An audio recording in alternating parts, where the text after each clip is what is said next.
그래서 이런 불로소득 자본주의가 얼마나 뿌리 깊게 자리 잡고 있는가 하면, 자, 있는 사람들은 집으로 하고, 그리고 또 젊은 사람들 중에 좀 성공한 사람은 주식으로 하고, 자, 젊은 사람 중에 처진자들은 코인으로 합니다. 이런 것들이 대한민국의 재테크 포트폴리오로 포장되어 가지고요, 그냥 대한민국 국민들의 보편적 살아가는 방식으로 이렇게 간주되고 있습니다.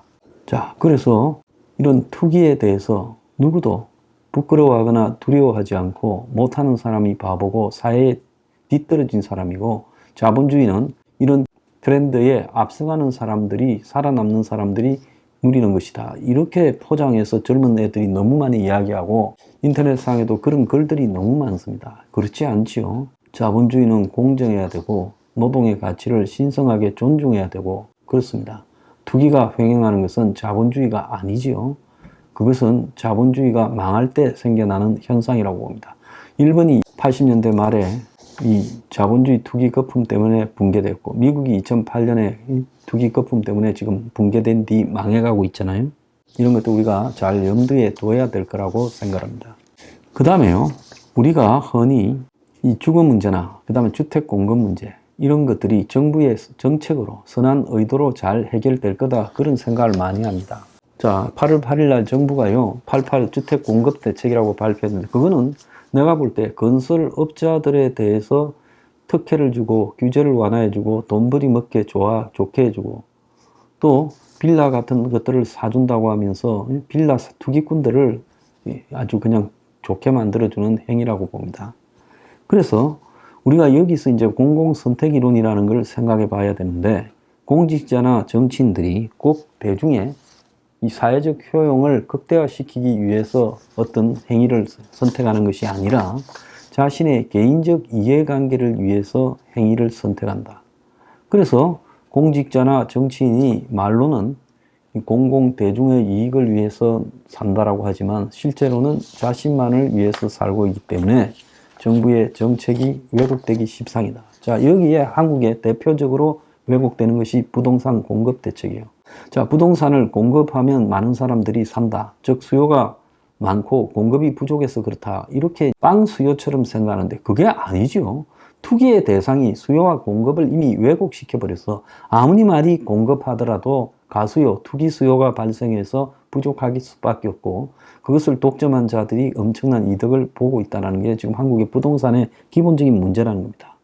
그래서 이런 문제들은 한국에서 역대 서울시장들이 행했던 각종 개발 계획들, 자, 우리가 뭐 쉽게 보면 청계천부터 시작해서 태계로, 한강 르네상스, 이런 것들을 보면 사실상으로 필요가 없죠. 그게 우리가 사는데 뭐가 중요한 겁니까? 비본질적인 요소예요.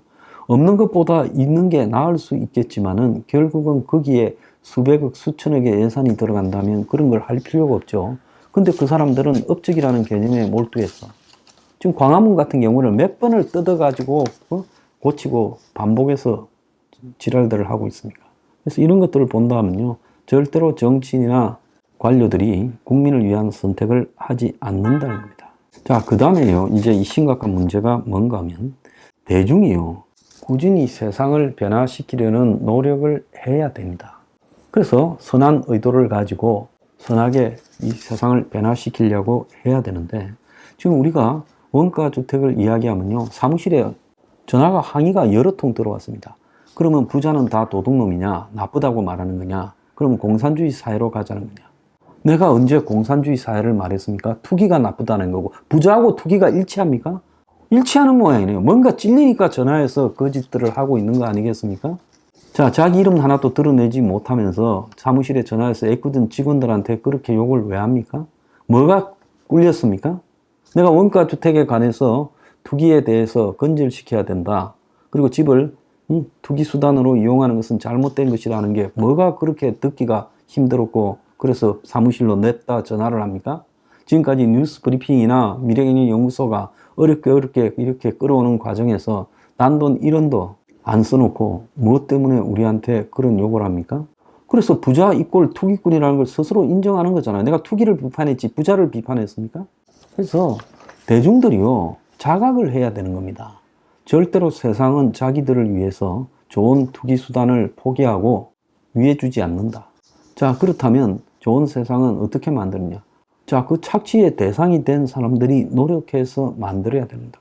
근데 이것은 지난한 노력들이 있어야 돼요. 기득권의 반대를 갖다가 뚫으려 그러면 어마어마한 노력들이 전제돼야 되고, 또 한편으로는 경제 위기급 충격이 와서 그야말로 폭동 사태가 일어나는 수준까지 가야 내가 볼 때 기득권들이 자각해서 겁먹고 물러서야 관철될 수 있다고 생각합니다.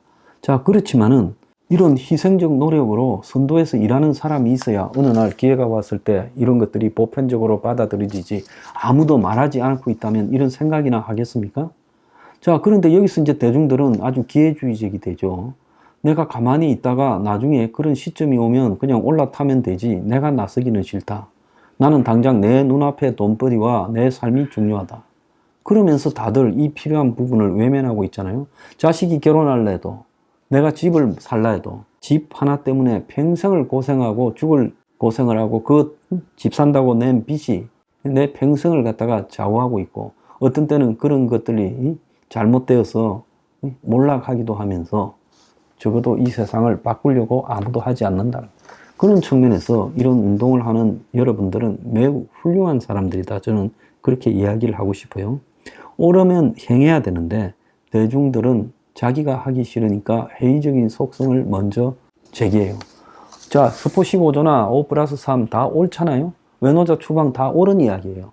그런데 맞는 말이기는 한데 그게 되겠나라고 이렇게 이야기합니다.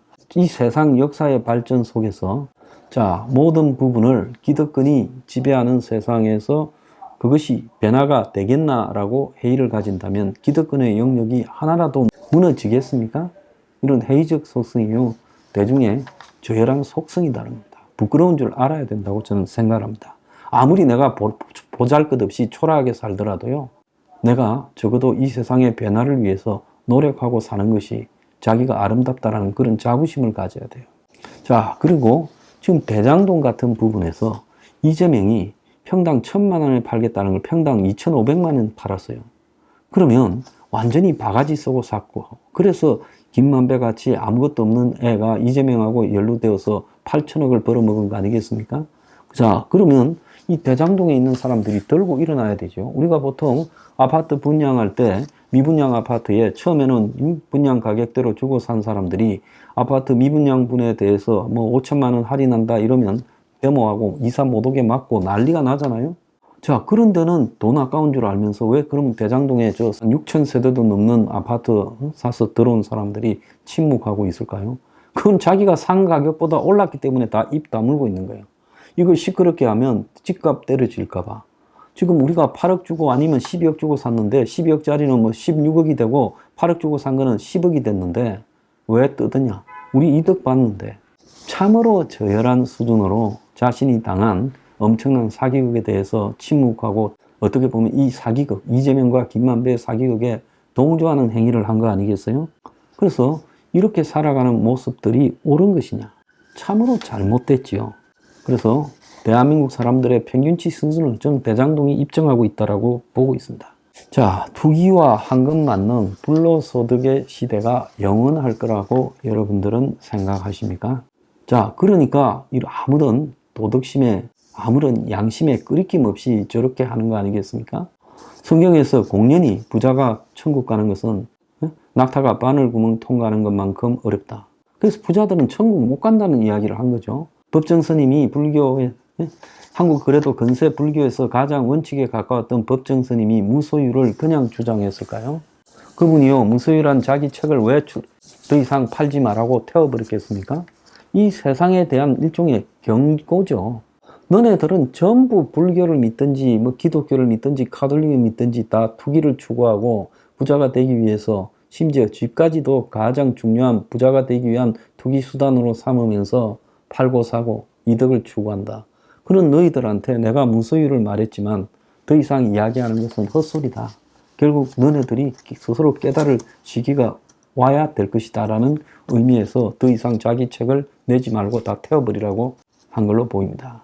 그래서 우리가 기독교, 불교 신자, 뭐 가톨릭까지 합치면, 전체 기독교 범주, 뭐 불교 범주 다 합치면 한 국민의 절반이요, 그런 신도들이에요.